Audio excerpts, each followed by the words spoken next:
When our ministry in Ethiopia started expanding, we were wondering whether we should train university students.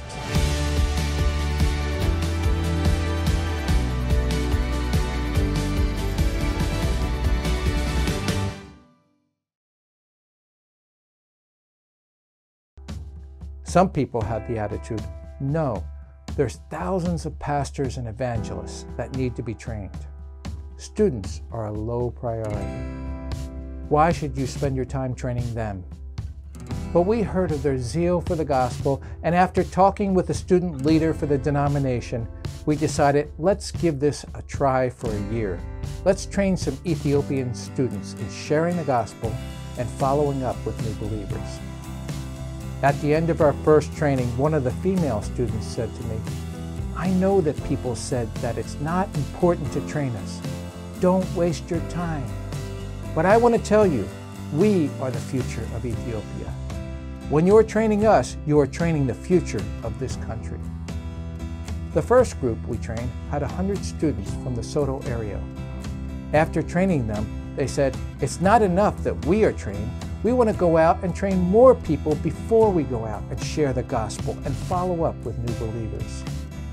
So at the training, each of them wrote names of people they were going to train. They listed 1,068 more people. Iskandar and I left them and went up to Addis Ababa to train 100 more students. We were doubting they were going to follow through on their commitment of training that many more students.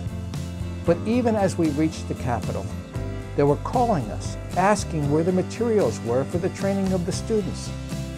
They said they were waiting at the bus station because we said we were going to send them down. We didn't have a lot of extra materials, but we sent everything we had down there. We only had enough for one copy for each of the trainers for the following week. Then we took all the money we had and printed 900 more copies. After those students received the material, they trained 900 more students and formed 30 evangelistic groups. Then they went out and shared the gospel and followed up with new believers. At the second site, Addis Ababa, we trained the other 100 students, and they went out afterwards to share the gospel in northern Ethiopia.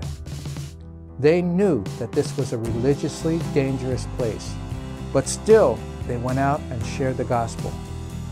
9 of them went to one city, and as they were sharing the gospel, an Orthodox priest came by, got on a loudspeaker, and called in 3,000 people, and they started beating these students and throwing stones at them. Then they were put into prison for 3 days. The church bailed them out, and they got home. They had to be treated for their injuries.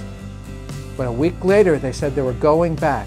So we gave them more materials, and they went back, continuing to share the gospel. As a result of the training of these 200 students, whom people said that it wouldn't be worth training them, these students from 34 universities in Ethiopia shared the gospel with 21,575 people. 2,791 received Christ, and 1,047 attended follow-up classes. Praise God. We saw that it definitely was worth training college students. As a matter of fact, I told them I wish I could take them all back with me to America so they could inspire the youth of this country as well. The students asked us to train more of their fellow believing students because they wanted to reach more of Ethiopia for Christ. We couldn't do that this year because of the pandemic. So next year, we are planning to work with the campus denominational leaders to organize more trainings for college students so they can go out, share the gospel, and follow up with new believers. Thank you.